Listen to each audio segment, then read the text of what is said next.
সভাৰ সন্মানীয় সভানেত্ৰী মহোদয়া, এই মঞ্চত উপস্থিত থকা আমাৰ সন্মানীয় ৰাণী বেগম বাইদেউ, আমাৰ বৰ্ণালী চেতিয়া বাইদেউ, ইয়াত মঞ্চত উপস্থিত থকা আমাৰ জিলা সমিতিৰ বিষয়ববীয়াসকল, যুৱ মৰ্চা ছাত্ৰ মৰ্চাৰ বিষয়ববীয়াসকল, সমষ্টিৰ বিষয়ববীয়াসকল, লগতে মোৰ মহিলা সতীৰ্থবৃন্দ আৰু মোৰ সন্মুখত থকা আই মাতৃসকল।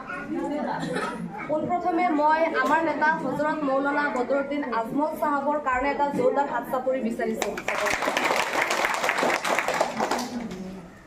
মই অসমীয়াতে কৈছোঁ, কাৰণ কি মানে কেনেকুৱা হ'ব মই নাজানো, আপোনালোকৰ চবৰ কাৰণে কমফৰ্টেবল হয়নে নহয়, যিয়ে নহওক মই অসমীয়াতে কওঁ। আমাৰ নেতা, আমাৰ দলৰ সভাপতি, আমাৰ ধুবুৰী সমষ্টিৰ MP হজৰত মৌলানা বদৰুদ্দিন আজমল আল কাছিমি চাহাব, তেখেতৰ কাম কৰাৰ যি ধৰণ, তেখেতে যি ধৰণে কাম কৰিছে, সেই কামৰ প্ৰতি অনুপ্ৰাণিত হৈ আজি মই আপোনালোকৰ ছোৱালী, আপোনালোকৰ জীয়ৰী হাছিনা আহমেদ, মই গুৱাহাটী উচ্চ ন্যায়ালয়ৰ অধিবক্তা এগৰাকী, মই PhD কৰি আছোঁ, LLM কৰিছোঁ, আপোনালোকৰ ছোৱালী। কিন্তু মই যে এই দলত আহিছোঁ কাৰ কাৰণে, মই একমাত্ৰ হজৰত মৌলানা বদৰুদ্দিন আজমল আল কাছিমি চাহাবৰ যিটো কাম কৰাৰ ধৰণ, সেই কামৰ প্ৰতি অনুপ্ৰাণিত হৈ মই এই দলত যোগদান কৰিছোঁ নতুনকৈ। বিগত সময়ছোৱাত 7 বছৰ কাল মই আমচুত আছিলোঁ, সংগঠনিক কাম কৰিলোঁ ছাত্ৰ সংগঠনত। তাৰপিছত এই দলত যে আহিলোঁ, কিয় আহিছোঁ? আমাৰ নেতা হজৰত মৌলানা বদৰুদ্দিন আজমল চাহাবে তেওঁৰ যি ভূমিকা সমাজ গঠনত, অসমৰ প্ৰেক্ষাপটত তেখেতৰ যি কাম, আজি শিক্ষাৰ ক্ষেত্ৰত, স্বাস্থ্য ক্ষেত্ৰত তেখেতৰ যি ভূমিকা, আজি আপোনালোকে নাজানো কিমান সংখ্যকে জানে, সজাই কিমানে গৈছে নাজানো, সজাই গোটেই ঠাইখন তেওঁ এডুকেশ্যনেল হাব বনাই দিছে, আপোনালোকে নাজানে। তাত আপোনালোকৰ দৰে দুখীয়া ল'ৰা ছোৱালী, চোৰ চাপৰিৰ ল'ৰা ছোৱালী, পিছপৰা অঞ্চলৰ ল'ৰা ছোৱালীবিলাক গৈ উচ্চ শিক্ষাৰে শিক্ষিত হৈ আছে। সেই কাম কোনে কৰিছে? তাৰ অৱদানত কোন আছে? একমাত্ৰ আমাৰ নেতা হজৰত মৌলানা বদৰুদ্দিন আজমল চাহাব। গতিকে তেখেতৰ এই যে কাম কৰাৰ ধৰণ, এই যে শিক্ষাৰ ক্ষেত্ৰত যেনেদৰে কাম কৰিছে, আজি স্বাস্থ্যৰ ক্ষেত্ৰত যেনেদৰে কাম কৰিছে, তেখেতৰ যিটো ভূমিকা, মই নাভাবোঁ যে অসমত দ্বিতীয় এগৰাকী ৰাজনৈতিক নেতা আছে যি এনেকুৱা ধৰণৰ কাম কৰিছে। আমি গৌৰৱান্বিত যে আমাৰ নেতা, তেখেতৰ এনেকুৱা ধৰণৰ এগৰাকী নেতাৰ নেতৃত্বত আমি কাম কৰি আছোঁ। আপোনালোক সৌভাগ্যৱান যে আপোনালোকে এনেকুৱা এগৰাকী নেতাক ভোটদান কৰিবলৈ সক্ষম হৈছে, যিগৰাকী ব্যক্তি খালি অসমতে ফেমাছ নহয়, অসমতে জনাজাত নহয়, ভাৰতবৰ্ষতে জনাজাত নহয়, বিশ্বত তেখেতৰ নাম উজ্বলি আছে, বিশ্বৰ মানুহে তেখেতক জানে। গতিকে আমাৰ নেতাক লৈ আমি গৌৰৱ অনুভৱ কৰোঁ। আৰু আপোনালোকে নিজে আগুৱাই আহক, মহিলাসকলক আগুৱাই আনক। আমাৰ নেতা হজৰত মৌলানা বদৰুদ্দিন আজমল চাহাবক মই ভাবোঁ যে পূৰ্বত যিমান ভোট পাইছিলে, চতুৰ্থবাৰৰ কাৰণে ইয়াতকৈ বিপুল ভোটত তেখেতে জয়যুক্ত হ'ব।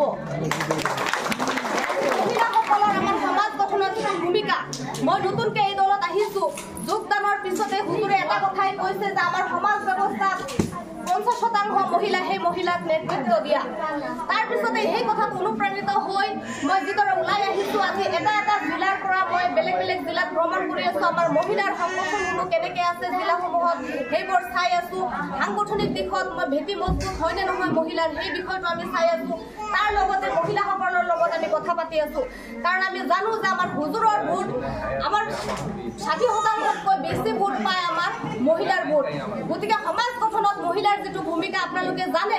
আজি ঘৰখন যেনেদৰে মহিলাই শক্তিশালী ৰূপে ঘৰখন যেতিয়া শাসনভাৰ কৰে, ঘৰৰ যেতিয়া দায়িত্ব বহন কৰে, ঠিক সেনেদৰে মই বিশ্বাসী যে সমাজখন গঠনৰ ক্ষেত্ৰত, দেশক নেতৃত্ব দিয়াৰ ক্ষেত্ৰতো মহিলাৰ ভূমিকা যথেষ্ট।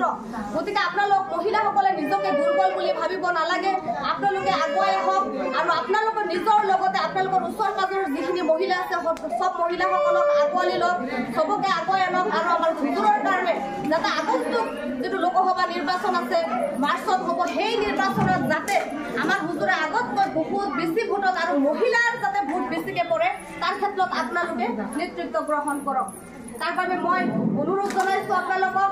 আৰু আপোনালোকে দেখিছে বিগত সময়ছোৱাত হুজুৰৰ কাম কাজৰ যিটো ভূমিকা, আজি দিল্লী পাৰ্লিয়ামেণ্টত তেখেতৰ যিটো বলিষ্ঠ কণ্ঠ, মই ভাবোঁ যে মুছলমান যিকেইগৰাকী নেতা আছে, আমি দেখিছোঁ যে কংগ্ৰেছৰ নেতাসকলে সমালোচনা কৰে, কিন্তু কংগ্ৰেছত মুছলমান বাগা বাগা নেতা আছে, তেওঁলোকে কেতিয়াও মাত নামাতে মুছলমানৰ কাৰণে। তেওঁলোকে কিন্তু কেতিয়াও মানে মুছলমানৰ যে সমস্যা